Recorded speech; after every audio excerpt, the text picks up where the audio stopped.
Dulu aku mengira itu cinta. Tapi ternyata beberapa pria hanya tahu mencintai dengan tangan yang mengepal. Namaku Rahayu, usia 22 tahun. Aku lahir dan besar di Yogyakarta, tahun 1993. Jika kamu mendengarkanku sekarang, mungkin kau membayangkan sosok seorang nenek dengan suara bergetar dan langkah pelan. Tapi tahukah kamu, di balik keriput ini, tersembunyi kisah yang bahkan cucu-cucuku belum pernah tahu. Sebelum aku mulai cerita ini, aku ingin bertanya, kamu sedang menonton dari mana? Tulis di kolom komentar ya. Aku selalu senang membayangkan bahwa suaraku bisa sampai ke berbagai penjuru Indonesia, dari Aceh sampai Papua. Dan jangan lupa klik tombol like dan subscribe. Itu sangat berarti untuk nenek sepertiku, agar bisa terus bercerita. Hari ini aku ingin membuka lembaran yang selama ini kusimpan rapat-rapat.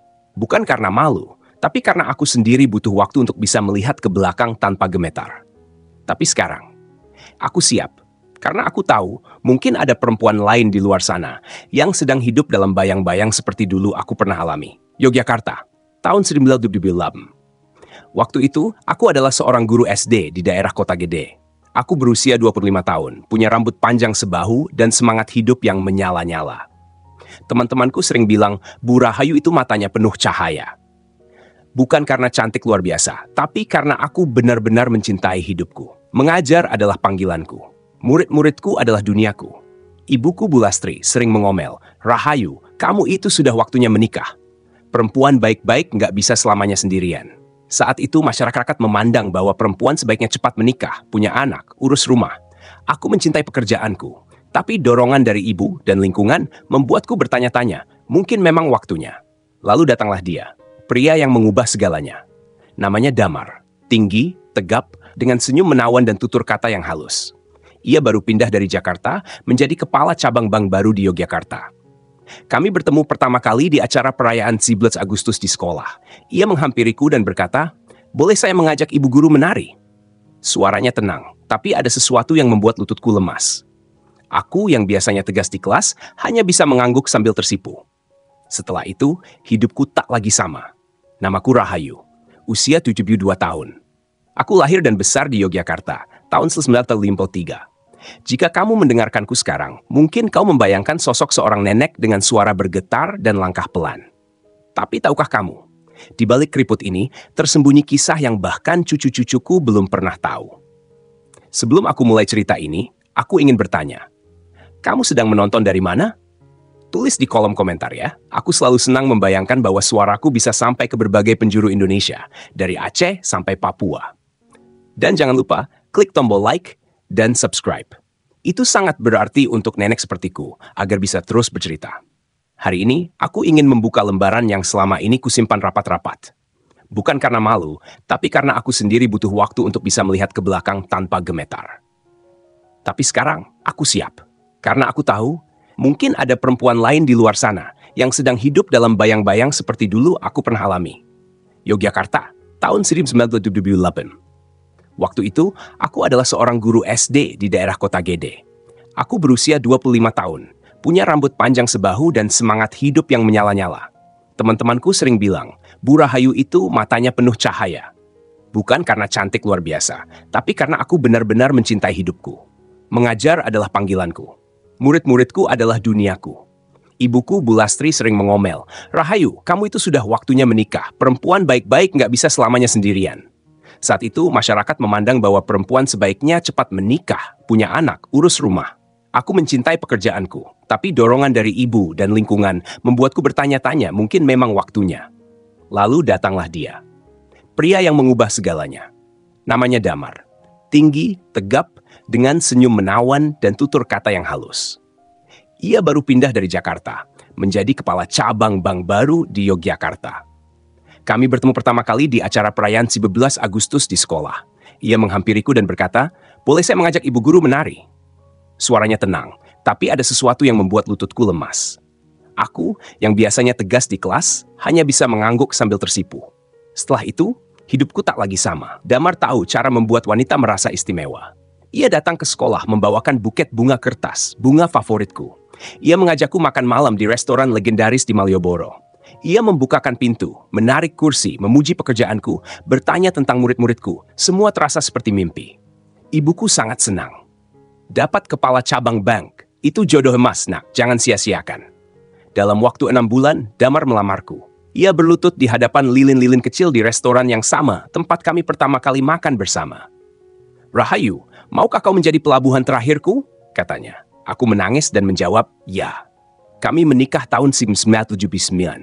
Upacara yang sederhana, namun penuh sukacita di sebuah masjid tua di kota Gede. Aku mengenakan kebaya putih yang dijahit ibuku sendiri.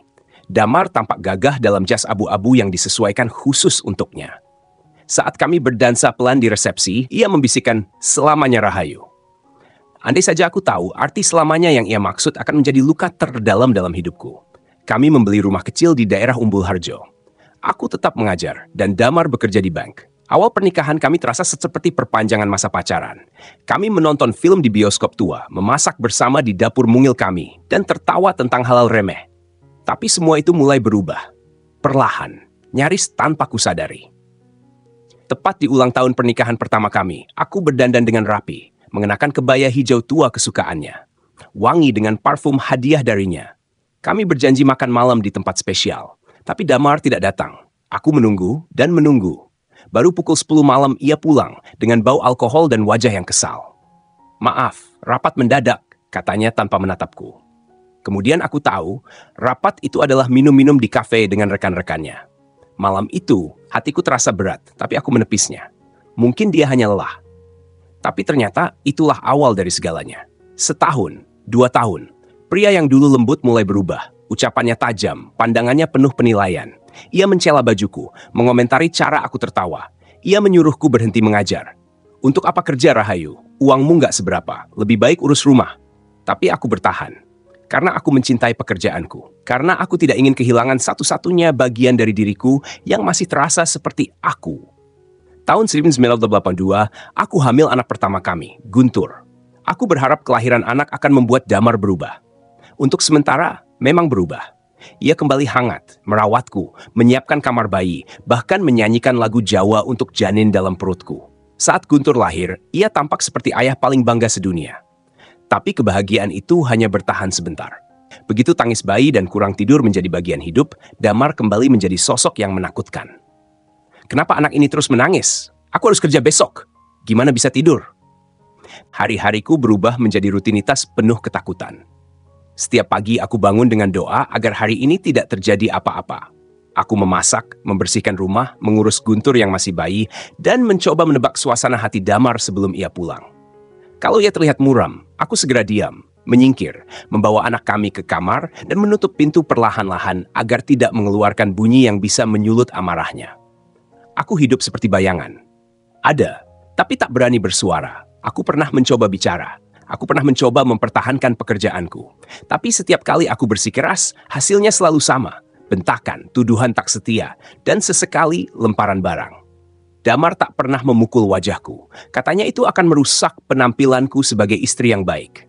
Tapi tanganku sering biru, pinggangku memar, dan yang lebih parah, hatiku yang pelan-pelan mati. 3 tahun pertama pernikahan terasa seperti perang tanpa senjata. Dan yang lebih menyakitkan, aku selalu kalah.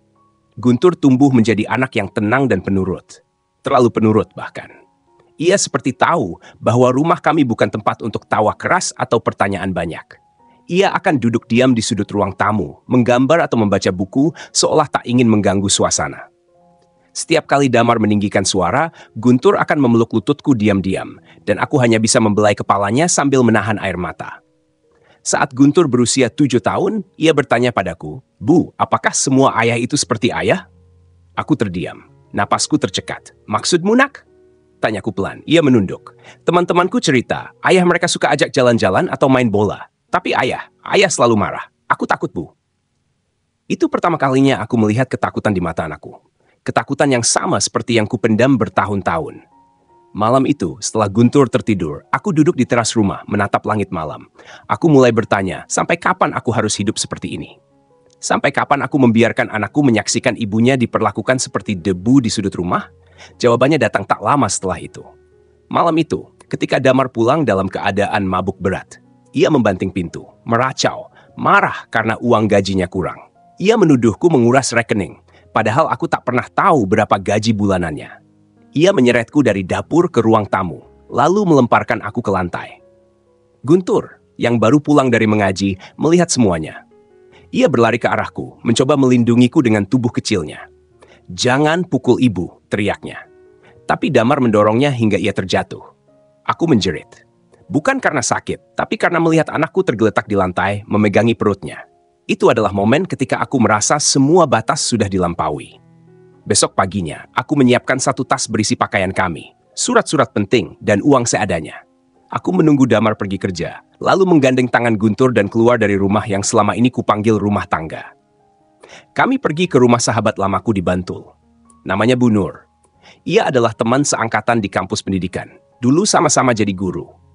Saat ia melihat wajahku yang penuh lebam, matanya membelalak.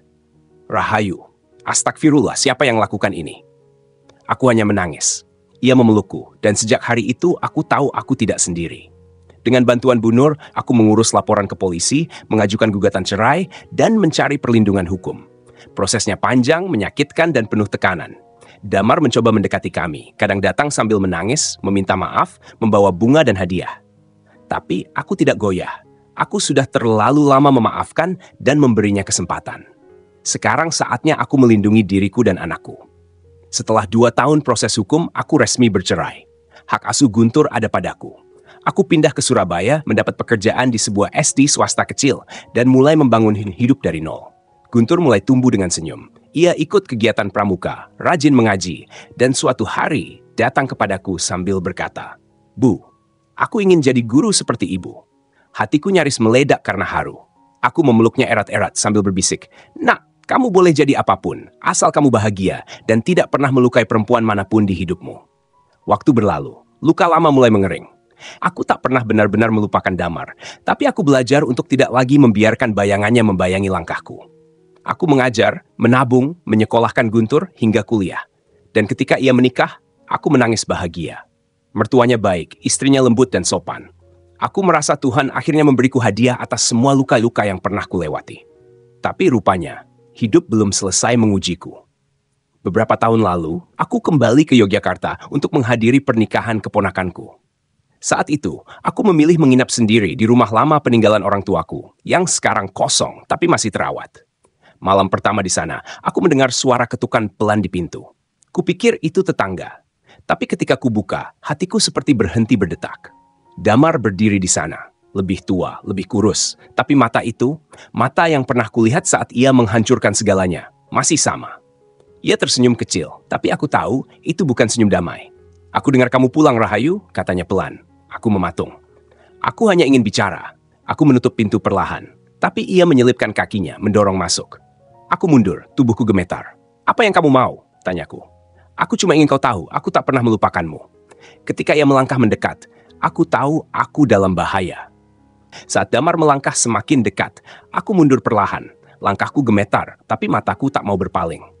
Dalam sekejap, semua memori lama menyerbu kembali. Malam-malam penuh ketakutan, suara teriakan, rasa sakit, darah di tangan, dan tangis Guntur yang terus terngiang di telingaku. Tapi kini, aku bukan lagi Rahayu yang dulu. Aku bukan perempuan lemah yang hanya bisa menangis dan menunggu belas kasihan. "Kamu harus pergi," kataku tegas. "Aku tidak akan mengulang masa lalu. Aku sudah bebas." Tapi Damar tertawa. Tawa rendah yang pernah membuatku trauma bertahun-tahun. "Bebas? Tidak ada yang benar-benar bebas dari masa lalu, Rahayu. Kau pikir dengan menggugat cerai, pindah kota, dan mendidik anakmu jadi alim, semuanya selesai?" Ia melangkah ke ruang tamu, duduk seenaknya di kursi tua mendiang ayahku. Tangannya menjelajahi meja, memindahkan vas bunga, lalu menatapku. "Rumah ini milik orang tuamu ya? Sayang sekali kalau tidak ada yang menemanimu tinggal." Jantungku berdebar kencang. Aku mencoba tenang. "Aku akan panggil warga. Aku tidak takut." Ia bangkit dari kursi dan mendekat. "Aku tahu kamu tinggal sendirian di sini malam ini. Tetanggamu jauh. Dan bahkan kalau kamu teriak, siapa yang mau peduli-puli pada nenek kejubipuan yang katanya pernah sakit jiwa karena trauma masa lalu?" Tanganku meraih telepon genggam di meja, tapi Damar lebih cepat. Ia menyambar ponselku, melemparnya ke lantai hingga pecah. "Sudah kubilang, aku cuma mau bicara. Tapi kalau kamu keras kepala seperti dulu, jangan salahkan aku." Aku menatap wajahnya yang kini terlihat asing. Ini bukan pria yang dulu kupilih untuk menjadi ayah dari anakku. Ini adalah bayangan masa lalu yang kembali dalam bentuk mimpi buruk. Dan kali ini aku bersumpah, aku tidak akan diam. Aku berlari ke dapur. Aku tak berpikir panjang. Aku hanya ingat, di laci kecil dekat kompor, ada pisau pengupas buah yang biasa kupakai saat sarapan. Langkahnya terdengar di belakangku. Ia berteriak, menyuruhku berhenti. Tapi aku tidak peduli. Saat ia menarik lenganku dengan kasar dan mendorongku ke dinding, instingku mengambil alih. Dengan tangan gemetar dan mata tertutup, aku mengayunkan pisau itu ke arah tubuhnya. Sekali, 2 kali. Aku tidak ingat berapa kali. Damar terhuyung ke belakang, darah mengucur dari perutnya. Ia menatapku dengan ekspresi antara kaget, marah, dan seolah tidak percaya. Tubuhnya jatuh ke lantai dapur dengan suara keras, dan tiba-tiba dunia menjadi sunyi. Aku terdiam. Nafasku tersengal. Pisau jatuh dari tanganku dan tubuhku merosot ke lantai. Aku tidak menangis. Aku tidak menjerit. Aku hanya duduk di sana, memandang lelaki yang pernah kucintai, yang kini tergeletak diam, dan tak akan pernah bisa menyakitiku lagi. Tetangga akhirnya datang setelah mendengar suara keras. Polisi dipanggil. Aku dibawa ke kantor untuk diperiksa. Aku mengaku semuanya, tanpa menyembunyikan apapun. Aku katakan, saya membela diri. Saya tidak berniat membunuh. Tapi saya tidak mau dibunuh malam ini. Berita menyebar cepat. Nenek 72 tahun tewaskan mantan suami karena menyerang di rumah lama. Judulnya mengerikan. Komentar orang macam-macam. Ada yang menganggapku pembunuh, ada yang mengerti dan mendukung. Pengacara publik ditugaskan padaku. Ia berkata, ibu harus kuat. Semua bukti mendukung bahwa ini pembelaan diri. Tapi kita tetap harus menempuh jalur hukum. Aku hanya mengangguk. Aku lelah. Bukan hanya tubuhku, tapi seluruh jiwaku seperti habis dibakar masa lalu. Persidangan berlangsung 3 bulan. Guntur datang setiap hari, menemani, mendampingi. Tak sekalipun meninggalkanku sendirian.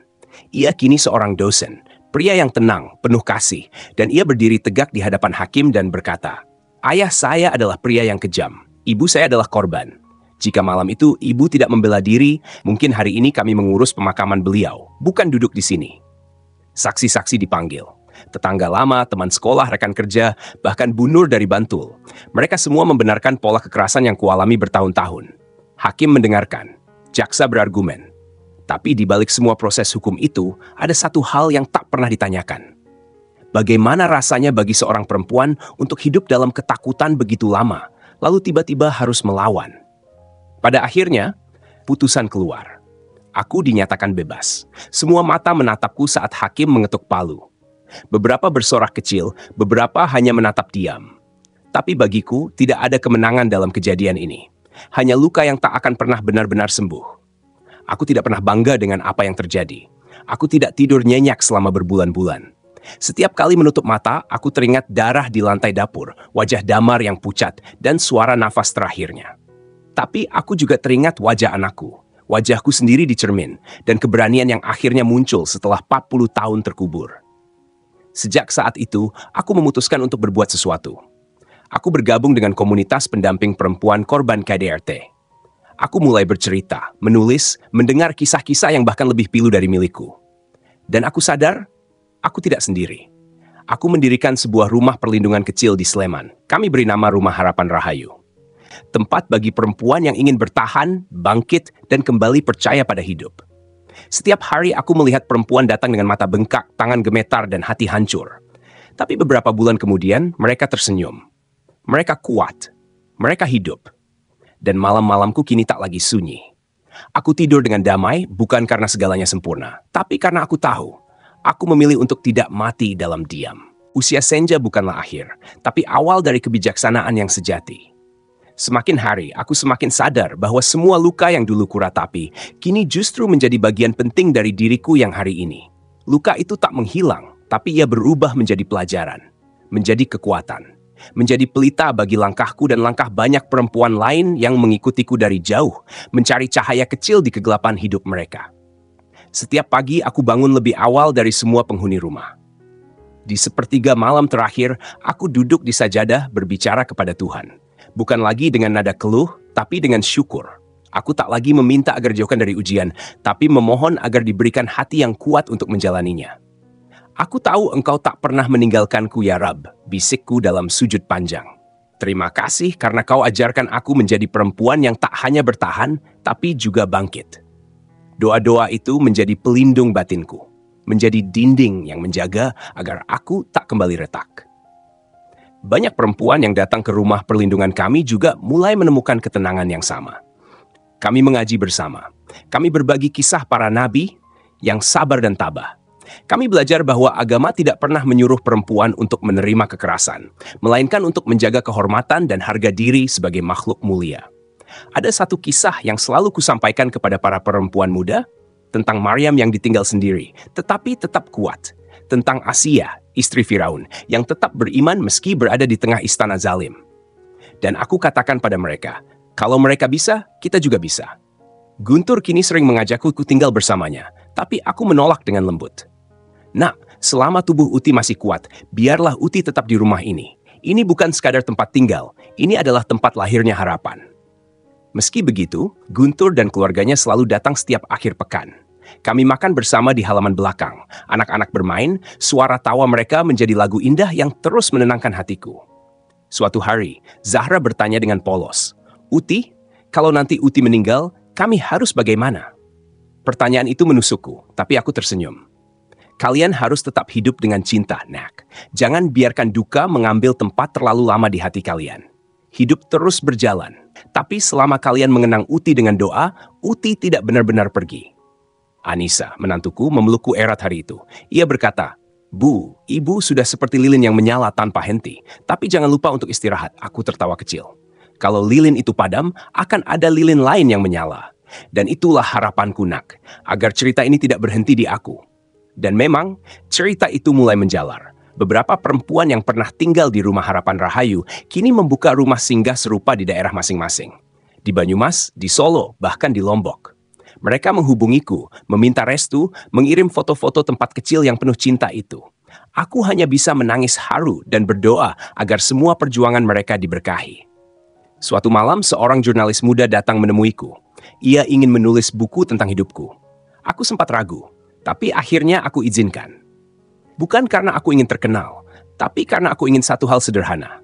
Agar perempuan tua seperti aku tak lagi dianggap lemah. Agar perempuan yang pernah dipukul tak lagi merasa kotor. Agar perempuan yang memilih pergi tak lagi disebut durhaka. Aku ingin perempuan Indonesia tahu bahwa menjaga harga diri bukanlah dosa. Dan mencintai diri sendiri bukanlah kesalahan. Di akhir wawancara, jurnalis itu bertanya, "Bu, apakah ibu sudah memaafkan Damar?" Aku terdiam sejenak. Lalu kuhela napas panjang. Aku tidak menyimpan dendam. Tapi aku juga tidak bisa mengatakan aku sepenuhnya memaafkannya. Yang bisa kulakukan hanyalah melepaskan. Melepaskan semua kemarahan, luka, dan masa lalu. Karena kalau terus kugenggam, aku tak akan pernah bisa hidup damai. Aku sadar memaafkan bukan berarti melupakan. Tapi memberi kesempatan pada diri sendiri untuk sembuh. Kini setiap malam aku menulis di buku harian kecil. Menulis bukan untuk mengabadikan kenangan, tapi untuk mengosongkan isi hati. Dan tiap kali ku tutup buku itu, aku tahu esok aku masih punya harapan. Aku tidak tahu berapa lama lagi aku akan hidup. Tapi aku tahu selama aku masih bisa bicara, aku akan terus menyuarakan bahwa perempuan Indonesia berhak hidup tanpa kekerasan. Bahwa masa tua bukan tempat untuk menunggu mati, tapi tempat untuk menanam jejak terakhir yang akan tumbuh jadi warisan cinta. Dan untukmu yang sedang menonton atau membaca ini, mungkin kamu ibu rumah tangga yang lelah, mungkin kamu nenek yang sendiri, mungkin kamu anak muda yang bingung memilih jalan. Ingatlah, kamu berharga, kamu cukup, kamu tidak sendiri. Kalau aku yang dulu rapuh bisa bangkit, kamu pun bisa. Jangan biarkan hidup memadamkan cahaya dalam dirimu. Karena di ujung lorong gelap itu selalu ada pintu, selalu ada cahaya. Dan kadang cahaya itu bernama dirimu sendiri. Pagi itu, udara Yogyakarta terasa lebih sejuk dari biasanya. Angin meniup lembut dedaunan pohon mangga tua di halaman belakang. Tempat favoritku untuk duduk diam sambil memandangi bunga-bunga kecil yang ditanam oleh para penghuni rumah perlindungan. Aku memeluk syal tipis ke bahuku, menatap matahari yang baru terbit, hangat, lembut, tak menyilaukan. Seperti hidupku sekarang. Aku tak pernah mengira di usia 24 tahun, aku akan merasakan ketenangan seperti ini. Bukan karena semua sempurna, tapi karena aku berdamai. Berdamai dengan tubuhku yang mulai lemah. Berdamai dengan masa lalu yang menyakitkan. Berdamai bahkan dengan kesendirian yang dulu kutakuti. Kini justru jadi sahabat paling setia. Guntur dan keluarganya datang lebih sering sekarang. Ia tahu waktuku tak akan panjang. Tapi kami tidak bicara tentang kematian, kami bicara tentang kehidupan. tentang bagaimana rumah kecil ini kini menjadi tempat berlindung bagi lebih dari 300 perempuan selama 5 tahun terakhir. Tentang bagaimana Zahra ingin kuliah di jurusan psikologi agar bisa membantu perempuan seperti Utinya. Tentang bagaimana cucuku yang lain, Azam, diam-diam menulis puisi tentang perempuan kuat dan mempersembahkannya untukku. Kadang aku merenung, mungkin itulah arti hidup. Bukan seberapa lama kita hidup, tapi seberapa banyak cinta yang kita tinggalkan. 1 minggu sebelum ulang tahunku yang ke-75, tubuhku melemah. Dokter berkata, jantungku menua. Tapi aku tidak takut. Aku tidak panik. Aku hanya minta satu hal. Agar aku bisa merayakan hari ulang tahunku sekali lagi bersama semua perempuan yang pernah singgah di Rumah Harapan Rahayu. Dan mereka datang. Ratusan perempuan membawa anak-anak, bunga, makanan, dan air mata. Mereka bernyanyi untukku. Membacakan puisi. Ada yang berlutut dan mencium tanganku. Ada yang memelukku sambil berkata, "Bu, ibu penyelamat kami." Hari itu, aku tak bisa menahan tangis. Bukan karena sedih, tapi karena aku tahu, aku tidak hidup sia-sia. Malamnya, aku menulis surat terakhir. Untuk siapapun yang menemukan surat ini, jika kamu membaca ini, mungkin aku sudah tak lagi di dunia. Tapi jangan bersedih. Aku sudah hidup cukup. Sudah mencintai, terluka, bertahan, jatuh, bangkit, dan mencinta lagi. Aku hanya perempuan biasa yang pernah takut, tapi memutuskan untuk tidak mati dalam diam. Jika ada satu hal yang ingin kutitipkan, jagalah perempuan-perempuan di sekitarmu. Ibu, nenek, adik, istri, tetangga, sahabat. Karena di balik senyum mereka, bisa jadi tersimpan luka yang tak pernah mereka tunjukkan. Dan untuk kamu, perempuan di luar sana, kamu tidak sendiri. Bahkan di malam paling gelap, masih ada bintang, masih ada harapan. Dan kadang harapan itu berawal dari keberanian kecil untuk berkata, "Aku berhak hidup bahagia." Peluklah dirimu seperti aku memeluk semua kenangan dalam hidupku. Tidak semuanya indah, tapi semuanya berharga. Cinta dan cahaya untukmu. 2 hari setelah ulang tahun itu, aku jatuh tertidur. Dan aku tidak bangun lagi. Mereka bilang wajahku tenang, seperti orang yang akhirnya sampai di rumah. Dan di antara bunga-bunga mawar putih yang ditanam oleh para perempuan yang pernah kutolong, nama itu terukir di batu kecil. Rahayu, yang memilih hidup dengan keberanian dan cinta. Kalau kamu sedang menonton atau membaca cerita ini, mungkin kamu merasa sendiri. Mungkin kamu merasa sudah terlalu tua untuk memulai hidup baru. Mungkin kamu merasa luka yang kamu bawa terlalu berat. Tapi percayalah, seperti Bu Rahayu, kamu pun bisa memilih untuk bangkit. Untuk bersuara, untuk hidup dengan martabat, meski hanya dimulai dengan 1 langkah kecil. Tulis di komentar, apa makna hidup yang kamu pelajari dari perjalanan Bu Rahayu? Dan jangan lupa, subscribe kênh Cahaya Usia Tua để cùng nhau chia sẻ ánh sáng, hy vọng và tình người trong hành trình cuối đời. Karena masa tua bukan akhir segalanya, tapi lah kesempatan untuk hidup dengan makna yang paling dalam.